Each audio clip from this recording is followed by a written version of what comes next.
Hello friends, चलिए हम लोग इस वीडियो में देखते हैं कुछ टेक्निकल पॉइंट जो कि एग्जाम में बहुत ही पूछे जाते हैं उनके बारे में। Some technical point related to stone. तो सबसे पहला जो है रिटेनिंग वॉल और डैम ईटीसी हैवी स्ट्रक्चर बनाने के लिए हैवी स्टोन का यूज करते हैं।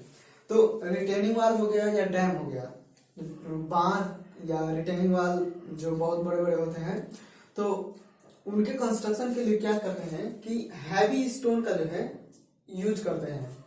क्योंकि वो डैम हो गया या चाहे रिटेनिंग वॉल हो गए, तो ये लोड जो बियर करते हैं वो अपने वेट के कारण करते हैं। तो अगर उनका वेट जो ज्यादा रहेगा तो वो ज्यादा लोड बियर करेंगे। तो इस वजह से इनको बनाने के लिए हम लोग हैवी स्टोन का यूज करते हैं, मतलब कि जिनका जो है भार ज्यादा हो। डोम अथवा आर्च बनाने के लिए लाइट वेट स्टोन का यूज करते हैं। जो गुंबद होता है, ऐसे गुंबद होता है और आर्च ऐसे होता है। अगर मैं बनाऊं यहाँ पे तो ऐसे करके डोम होता है, गुंबद, यहाँ पे कोई स्ट्रक्चर है, ठीक है। तो ये जो डोम है इसको बनाने के लिए या ऐसे कोई आर्च है, ठीक है। तो इस स्ट्रक्चर को बनाने के लिए लाइट वेट, लाइट का हिंदी मीनिंग होता है हल्का। तो डोम या आर्च बनाने के लिए हम लोग हल्की स्टोन का यूज करते हैं, ठीक है। और ऑर्नामेंटल वर्क के लिए हम लोग सॉफ्ट स्टोन का यूज करते हैं। ऑर्नामेंटल का मतलब होता है सजावटी। तो अगर कहीं सजावटी बहुत सारे हम लोग हमारे पुराने स्ट्रक्चर जो हैं तो उनमें क्या बहुत नक्काशी की हुई है, तो वहां पे सॉफ्ट स्टोन का जो है यूज किया गया है। क्योंकि जब नक्काशी करते हैं तो उसमें बहुत बारीकी से उसकी कटाई करते हैं, तो अगर सॉफ्ट रहेगा तो वो जल्दी कटेगा। तो इस वजह से ऑर्नामेंटल वर्क के लिए क्या करते हैं कि हम लोग सॉफ्ट स्टोन का यूज करते हैं। अब डक एंड हार्बर के लिए सामान्यतः स्टोन का जो है वेट टेस्ट करते हैं। अगर जो बंदरगाह है वहां पे शिप आती है, वाटर वाली जहाज आती है, तो वहां पे जो है बहुत सारे लोड होते हैं। तो और उसमें जो है जो समुद्र का पानी होता है वो बार बार जो है उसकी लहरें आके जो है टकराती रहती हैं किनारे से। तो वहां पे जब हम उसको बनाते हैं तो जो स्टोन का यूज करते हैं, तो स्टोन के लिए क्या करते हैं, वेट टेस्ट करते हैं कि वो कितना भारी है, ठीक है। अब स्टोन क्या इस तो स्टोन इस प्रकार रखते हैं। अब अगला है कि स्टोन को अगर हम कोई स्ट्रक्चर बना रहे हैं तो वहां पे स्टोन को इस प्रकार रखेंगे कि उसका जो नेचुरल वेट है उस पर आने वाले लोड का जो है परपेंडिकुलर हो। और इस प्रकार रखते हैं कि उसका नेचुरल वेट उस पर आने वाले लोड के जो है परपेंडिकुलर है। अगर हम कोई स्ट्रक्चर बना रहे हैं, कोई हम लोग मान लीजिए कि कोई दीवार बना रहे हैं स्टोन की, तो वहां पे स्टोन को जो है इस प्रकार अरेंज करेंगे कि उसका जो नेचुरल वेट है, यानी कि जो लेयर है वो उस पे आने वाला लोड है उसके परपेंडिकुलर हो। जैसे देखिए यहाँ पे कहने का मतलब ये है कि हम लोग, ये है हमारी वाल, कोई वाल हो गई स्टोन की, ठीक है, ऐसे वाल है और इसमें क्या है, स्टोन लगा हुआ है।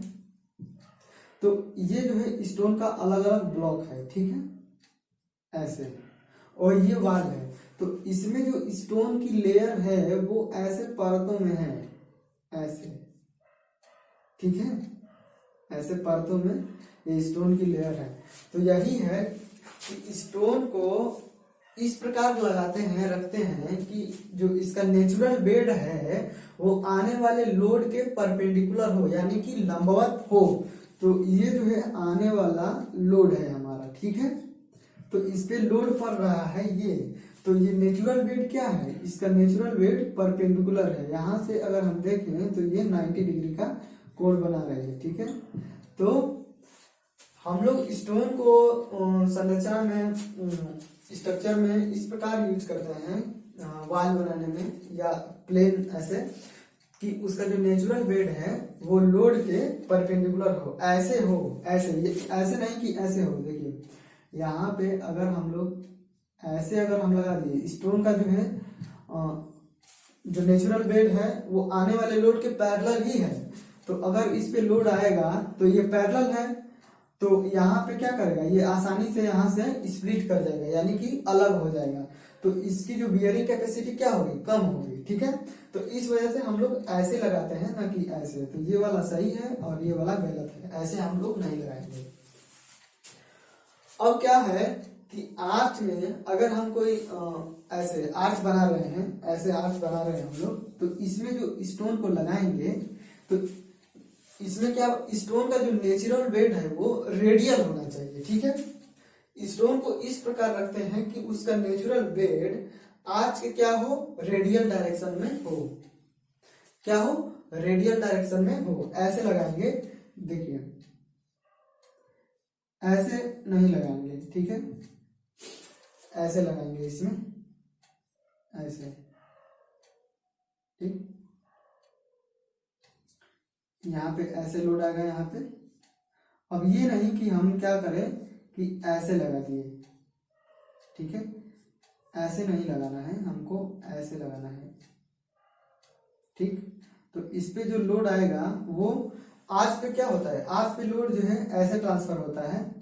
तो अगर ऐसे लोड ट्रांसफर होगा तो अगर हम इसको रेडियल नहीं लगाएंगे तो ये क्या है, लोड इसके पैरेलल आ रहा है और ये क्या है, स्प्लिट कर जाएगा इधर को। ठीक है, तो ये वाली गलत है और ये क्या है, सही है। तो हमको क्या लगाना है, आर्च में जो है स्टोन को इस प्रकार लगाएंगे कि उसका जो नेचुरल बेड है वो रेडियल हो। ठीक है, ऐसे लगाना है हमको। अब देखिए, जो सैंड स्टोन होता है उसको जो है हम एसएलआर मैसनरी में यूज करते हैं। मैसनरी को हम कहें तो हिंदी में क्या होता है, चिनाई, यानी कि हम लोग जैसे दीवार जोड़ते हैं तो उसको जब हम उसकी जुड़ाई करते हैं तो उसका जो टेक्निकल टर्म है मैसनरी, चिनाई। सैंड स्टोन को हम लोग एसएलआर मैसनरी में यूज करते हैं। अभी देखेंगे क्वार्टजाइट जो होता है उसको जो है रबल मैसनरी में यूज करते हैं। क्वार्टजाइट को हमने क्या है, रबल मैसनरी में यूज करते हैं। तो देखिए सैंड स्टोन, अगर सैंड स्टोन है तो उसके मेटामॉर्फिक एक्शन के कारण वो क्या बन जाता है, क्वार्टजाइट बन जाता है। तो क्वार्टजाइट क्या होता है, वो जो है एकदम उस पर बहुत ही ज्यादा प्रेशर पड़ता है और बहुत ज्यादा टेम्परेचर पड़ता है। तो अगर कोई सैंड स्टोन है, अगर वो क्वार्टजाइट में चेंज हो रहा है, तो अगर वो इतना मोटा है तो अगर वो क्वार्टजाइट में चेंज हो जाएगा तो वो इतना पतला हो जाएगा। ठीक है, तो जाहिर सी बात है कि जब उस पर कंप्रेशन लोड आया और वो इतना पतला हो गया तो वो क्या हो गया, हार्ड हो गया। और सैंड स्टोन क्या था, उसकी तुलना में सॉफ्ट है। तो और सैंड स्टोन से ही क्वार्टजाइट बनता है। तो सैंड स्टोन क्या है, सॉफ्ट है, और क्वार्टजाइट क्या होता है, हार्ड होता है। तो अगर कोई चीज सॉफ्ट है तो उसकी कटाई छटाई करने में क्या होगी, हमको आसानी होगी। अगर कोई चीज हार्ड है तो उसकी कटाई छटाई करने में हमको क्या होगी कि दिक्कत आएगी। ठीक है, तो एसएलआर मैसनरी में एसएलआर मैसनरी जब हम करते हैं तो उसमें स्टोन की जब चिनाई करते हैं तो उसमें जो स्टोन यूज किया जाता है उसकी ड्रेसिंग की हुई होती है, तो वो देखने में अच्छा लगता है। ड्रेसिंग करके हम लोग स्टोन को उसमें लगाते हैं। लेकिन जब हम लोग रबल मैसनरी करते हैं तो उसमें बिना ड्रेसिंग किए हुए स्टोन को लगाते हैं, तो वो देखने में थोड़ा अच्छा नहीं लगता। लेकिन अब जहाँ पे मजबूरियां होती हैं वहां पे बनाना पड़ता है। तो रबल मैसनरी में हम लोग बिना ड्रेसिंग किए हुए स्टोन को लगाते हैं। तो सैंड स्टोन को एसएलआर मैसनरी में इसीलिए यूज करते हैं क्योंकि ये सॉफ्ट होता है और इसकी ड्रेसिंग आसानी से हो जाती है। और क्वार्टजाइट जो है हार्ड होता है, इसकी ड्रेसिंग आसान नहीं होती, तो इस वजह से इसको रबल मैसनरी में यूज करते हैं। एसएलआर मैसनरी इस प्रकार के स्टोन मैसनरी में स्टोन को ड्रेसिंग के बाद यूज करते हैं, और रबल मैसनरी में स्टोन को ड्रेसिंग के बिना ही यूज कर लेते हैं। ठीक है, अब है देखते हैं ग्रेनाइट के बारे में। तो जो ग्रेनाइट है इसको जो है रिटेनिंग वॉल बनाने में, डैम बनाने में, पियर्स और एबटमेंट्स बनाने में करते हैं। देखिए, तो रिटेनिंग वॉल और डैम जानते ही होंगे और शायद पियर और एबटमेंट में जानते हो, मैं बताता हूं। देखिए, ये कोई ब्रिज है, ठीक है, ये कोई ब्रिज है और ये क्या है, ये बीच में क्या है, नदी है, और ये क्या है, पियर्स है, देखिए ऐसे बना हुआ है, ठीक है ना। और ये इसका बेस है, और यहाँ से ये क्या है, ये सॉइल भरी हुई है, यहाँ से ये मिट्टी है, और यहाँ से ये मिट्टी भरी हुई है, ठीक है। और ये बीच में यहाँ से यहाँ तक क्या है, रिवर है, नदी है या कोई भी वाटर इसमें बह रहा है, और यहाँ से ये सॉइल है, यहाँ से ये सॉइल है। तो डैम भी जानते हैं, रिटेनिंग वॉल भी जानते हैं, और पियर, ये जो बीच वाले जो इसके पिलर हैं इनको पियर बोला जाता है, ठीक है, PIER, ठीक है। ये बीच वाले पिलर हैं इनको पियर बोला जाता है। और ये जो किनारे पे हैं, किनारे पे जो दो हैं कॉलम, ये जमीन से सटे हुए हैं, जो हमारा लैंड है उससे सटे हुए हैं, तो इन दोनों को क्या बोलते हैं, एबटमेंट बोलते हैं, ठीक है, ABUTMENT। तो किनारे अगर दोनों किनारे वाले कॉलम को हम लोग एबटमेंट में लेंगे, जो जमीन से सटे हुए हैं और जो जमीन का कोई संपर्क नहीं है, वो वाटर में है, तो उनको क्या, पियर बोला जाता है, ऐसा बोला जाता है।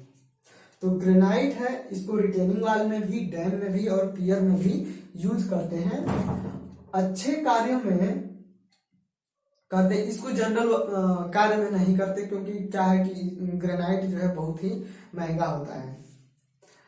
ग्रेनाइट की स्पेसिफिक ग्रेविटी 2.63 से 2.75 होती है। इसकी स्पेसिफिक ग्रेविटी 2.63 से 2.75 तक होती है, और इसकी जो कंप्रेसिव स्ट्रेंथ है वो 700 से 1360 kg पर सेंटीमीटर स्क्वायर होती है। तो ये क्या हो गया, ग्रेनाइट की हमारी प्रॉपर्टी हो गई। इसको कहाँ यूज करेंगे, इसकी कंप्रेसिव स्ट्रेंथ कितनी है और इसकी स्पेसिफिक ग्रेविटी कितनी है। अब देखते हैं बेसाल्ट के बारे में। तो बेसाल्ट की कंप्रेसिव स्ट्रेंथ 1500 से 1850 kg पर सेंटीमीटर स्क्वायर, और इसकी स्पेसिफिक ग्रेविटी 2.6 से 3 तक होती है, 2.6 से 3 तक होती है। और बेसाल्ट का यूज जो है रोड मेटल में करते हैं, जैसे कि अगर हम रोड बना रहे हैं तो उसमें जो है बेसाल्ट को ला करके वहां पे यूज करते हैं, ठीक है, पेवमेंट बनाने में या उसके नीचे। अब सैंडस्टोन जो है, इसकी कंप्रेसिव स्ट्रेंथ 640 kg पर सेंटीमीटर स्क्वायर, स्पेसिफिक ग्रेविटी 2.75 से 2.95 तक होती है। और सैंडस्टोन तथा क्वार्टजाइट का उपयोग, क्योंकि सैंडस्टोन से क्वार्टजाइट भी बनती है, तो सैंडस्टोन और क्वार्टजाइट का उपयोग जो है ब्लास्ट यानी कि गिट्टी के रूप में रेलवे ट्रैक पर करते हैं, ठीक है। सैंडस्टोन या क्वार्टजाइट है तो इनका जो है गिट्टी के रूप में हम लोग रेलवे ट्रैक जो है वहां पे यूज करते हैं। अब क्या है अगला, लाइमस्टोन। तो लाइमस्टोन की कंप्रेसिव स्ट्रेंथ 540 kg पर सेंटीमीटर स्क्वायर, स्पेसिफिक ग्रेविटी 2 से 2.7, और इसका यूज क्या करते हैं, लाइमस्टोन से ही हम लोग क्या करते हैं, सीमेंट बनाते हैं, और लाइमस्टोन को यूज करते हैं जो है गालक या इंग्लिश में बोले तो फ्लक्स के रूप में। क्योंकि अब हम देखते हैं मार्बल के बारे में। यहाँ पे मैंने ये सब जो है बहुत एग्जाम में पूछे जाते हैं, और यहाँ पे मैंने 3-4 स्टोन के नाम बताए। और यहाँ पे आप देखते हैं अगला है मार्बल तथा स्लेट का यूज जो है इलेक्ट्रिकल बोर्ड बनाने में करते हैं। मार्बल हो गया और स्लेट हो गया, तो इनका जो है इलेक्ट्रिक बोर्ड, जहाँ पे इलेक्ट्रिक, जैसे कि हम लोगों का सामान्य बोर्ड हम लोगों का लकड़ी का बनता है, छोटे छोटे स्विच, तो जहाँ पे बड़े स्विच हो वहां पे जो है इनका यूज जो है ये इलेक्ट्रिक बोर्ड बनाने में करते हैं। और मार्बल जो है, मार्बल का यूज हम क्या करते हैं कि फ्लोरिंग, फेसिंग तथा ऑर्नामेंटल में करते हैं। तो अगला है मार्बल, और मार्बल जो स्टोन होता है उसका यूज जो है फ्लोरिंग यानी कि फर्श बनाने में, फेसिंग यानी कि कोई बिल्डिंग है, कोई स्ट्रक्चर है तो उसका जो फेस है, उसका जो फ्रंट साइड है, बाहरी जो सामान्य लोगों को दिखता है, तो वहां पे जो है मार्बल का यूज करते हैं। और ऑर्नामेंटल वर्क में यानी कि सजावटी कार्य में, जहाँ पे हम लोगों को सजाना है, बिल्डिंग को जो है स्ट्रक्चर सजा के बहुत अच्छा दिखाना है, तो वहां पे हम लोग मार्बल का यूज करेंगे। मार्बल की कंप्रेसिव स्ट्रेंथ जो है 700 से 800 kg पर सेंटीमीटर स्क्वायर होती है। और इसकी स्पेसिफिक ग्रेविटी 2.65 होती है। मार्बल की स्पेसिफिक ग्रेविटी 2.65 होती है। अब हम देखते हैं स्लेट के बारे में। स्लेट जो स्टोन है इसकी कंप्रेसिव स्ट्रेंथ 700 से 2160 केजी पर सेंटीमीटर स्क्वायर, मतलब 700 से 2160 इतना वेरी करती है। और इसकी स्पेसिफिक ग्रेविटी 2.89 होती है, ठीक है। और इसका जो यूज करते हैं वो रूफिंग में, फ्लोरिंग में और वाटर प्रूफ कार्य में। देखिए रूफिंग का मतलब है कि जो स्लेट है इसका यूज हम लोग छत बनाने में, छत को जब हम उसको ढकते हैं तो वहां पे स्लेट का यूज करेंगे। और फ्लोरिंग यानी कि फर्श में भी कर सकते हैं। और वाटर प्रूफ अगर कोई वर्क है तो वहां पे। तो सबसे ज्यादा इसमें जो क्वेश्चन पूछा जाता है कि स्लेट का यूज जो है किस लिए करते हैं, कहाँ पे करते हैं। तो स्लेट का यूज जो है वाटर प्रूफ वर्क के अंतर्गत वाटर प्रूफ मटेरियल के रूप में करते हैं। ये जो है बहुत इंपॉर्टेंट है, वाटर प्रूफ जो है वाटर प्रूफ वर्क में करते हैं स्लेट का यूज। अब क्वार्टजाइट है, तो क्वार्टजाइट का जो यूज करते हैं वो वेदर प्रूफिंग मटेरियल के रूप में करते हैं, वेदर प्रूफ मटेरियल के रूप में करते हैं। तो ये दोनों जो है बहुत ही पूछे जाते हैं, वाटर प्रूफिंग और वेदर प्रूफिंग। तो वाटर प्रूफिंग के लिए स्लेट का यूज करेंगे और वेदर प्रूफ मटेरियल के अंतर्गत क्वार्टजाइट का यूज करेंगे। अब है नीज। नीज की कंप्रेसिव स्ट्रेंथ 2100 से 2200 केजी पर सेंटीमीटर स्क्वायर होती है। और इसका जो है यूज करते हैं हम लोग रोड मेटल के रूप में, बैलेस्ट के रूप में करते हैं, यानी कि गिट्टी के रूप में हम लोग नीज का यूज करते हैं। अब अगला है लेटराइट। लेटराइट की कंप्रेसिव स्ट्रेंथ 18 से 35 केजी पर सेंटीमीटर, यानी कि ये सबसे कम है, 18 से 35 केजी पर सेंटीमीटर स्क्वायर। और स्पेसिफिक ग्रेविटी 2 से 2.2, यानी कि 2 से 2.2। और इसका जो यूज है वो रफ वर्क में करते हैं, यानी कि ऐसे सामान्य कार्य हो गए। लेटराइट के डिकम्पोजिशन होने से मूरम बनती है। और ये जो मूरम है ये मूरम क्या है, एक प्रकार की मिट्टी है। और इस मिट्टी का यूज जो है हम लोग फैंसी पाथ बनाने में करते हैं। अगर कोई महंगा बहुत ही स्मार्ट जो है देखने में अच्छा कोई बिल्डिंग बना हुआ है तो उसमें जाने के लिए जो है पाथ जो बनाया जाएगा, जैसे कि हम लोग क्या रेड कॉर्पेट बिछाते हैं कहीं अच्छे फंक्शन हो गए तो देखने में अच्छा लगता है। तो वैसे ही जो मोरम मिट्टी बनती है उसका यूज जो है पाथ बनाने में किया जाता है, फैंसी पाथ, ठीक है। अब क्या है, कॉम्पैक्टेड सैंड स्टोन जो है इसको यूज हम करते हैं फायर रेजिस्टेंस के रूप में। कहीं पे आग लगने का जो है अगर खतरा है तो वहां पे जो है कॉम्पैक्टेड सैंड स्टोन का यूज करेंगे। और ये जो आर्जिलिशियस रॉक है, आर्जिलिशियस रॉक का भी जो है हम लोग फायर रेजिस्टेंस के रूप में करते हैं, ठीक है। और इसके बाद है सिंगल। सिंगल क्या है, तो सिंगल जो है वाटर बाउंड पेबल है, ये वाटर से बना हुआ एक पत्थर का टुकड़ा है, ठीक है, सिंगल ऐसे। अब क्या है जबलपुर, तो जबलपुर को city of marble city of India बोला जाता है क्योंकि जबलपुर में बहुत ज्यादा जो है संगमरमर जो है पाया जाता है, मार्बल। और जैसलमेर में येलो मार्बल पाया जाता है। और जयपुर में जो है ब्लैक मार्बल पाया जाता है। तो हमने क्या किया कि जो स्टोन का जो चैप्टर था वो हमने खत्म कर लिया। अब हम आगे इसके ब्रिक के बारे में देखेंगे। ब्रिक्स क्या है, उसका यूज क्या है, कैसे बनती है, उसका टेस्टिंग कैसे किया जाता है, उससे क्या फायदे हैं। तो ये सब सारी चीजें हम लोग ब्रिक्स के अंतर्गत पढ़ेंगे। आज के लिए बस इतना ही। Thank you.